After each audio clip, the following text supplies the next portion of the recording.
আমাদের বন্দিত্বের জন্য মুক্তিপণ। ঈশ্বরকে আমরা কৃতজ্ঞতা জানাতে পারি যে মানবজাতির উপর তার করুণা আছে এবং তার করুণার গুণে কাউকে আর তার দুর্দশাময় অবস্থায় থাকতে হবে না।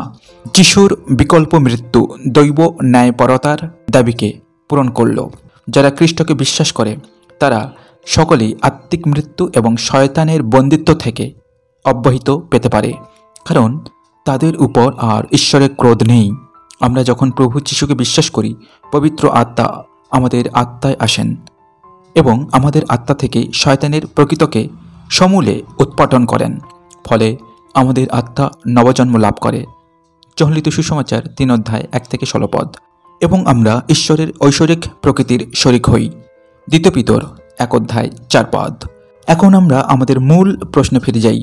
যিশু তার মৃত্যুর মাধ্যমে মৃত্যুর কর্তৃত্ব বিশিষ্ট ব্যক্তিকে অর্থাৎ দিয়াবলকে শক্তিহীন করেন। তখন তিনি এর অর্থ করেন যে পরিত্রাণহীন প্রত্যেক মানুষের উপর শয়তান যে আত্মিক মৃত্যুর ক্ষমতা প্রয়োগ করতে পারে তা যারা খ্রিস্টাশ্রিত তাদের কাছে ব্যর্থ হয়ে গেছে। খ্রিস্টের কারণে আমরা আত্মিকভাবে জীবিত হয়ে উঠেছি। খ্রিস্ট আমাদের পাপের দণ্ড পরিশোধ করেছেন। ওতে কিন্তু আমরা আর আত্মিকভাবে মৃত না হওয়ায় এবং শয়তানের কর্তৃত্বের অধীনে না থাকায় আমাদের আর দৈহিক মৃত্যুর ভয়ে শঙ্কিত হওয়ার কারণ নেই। আমরা জানি আমাদের জন্য কি অপেক্ষা করে আছে, এক মহিমাময় অনন্ত উত্তরাধিকার। সবশেষে যিশুর কারণে আমরা দ্বিতীয় মৃত্যুর যন্ত্রণা থেকে মুক্তি লাভ করেছি। অগ্নিহ্রদে নিক্ষিপ্ত হওয়ার ভয়াবহতা থেকে আমরা অব্যাহতি পেয়েছি। যিশু কি শয়তানকে ক্রুশের উপর পরাজিত করেছিলেন?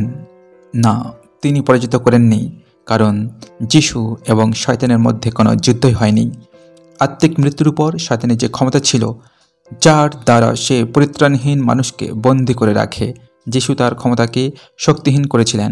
পরিত্রাণহীন মানুষের উপর শয়তানের এখনও পর্যন্ত আত্মিক মৃত্যুর ক্ষমতা বর্তমান, কিন্তু যারা খ্রিস্টাশ্রিত তাদের উপর শয়তানের কোনো ক্ষমতা নেই। আজ এই পর্যন্ত। কেমন লাগলো জানতে ভুলবেন না। ভালো লাগলে অবশ্যই সাথে থাকবেন। দেখা হবে যে কোনটি পরের ভিডিওতে। ততক্ষণে আপনারা ভালো থাকুন, সুস্থ থাকুন, সবল থাকুন। ধন্যবাদ।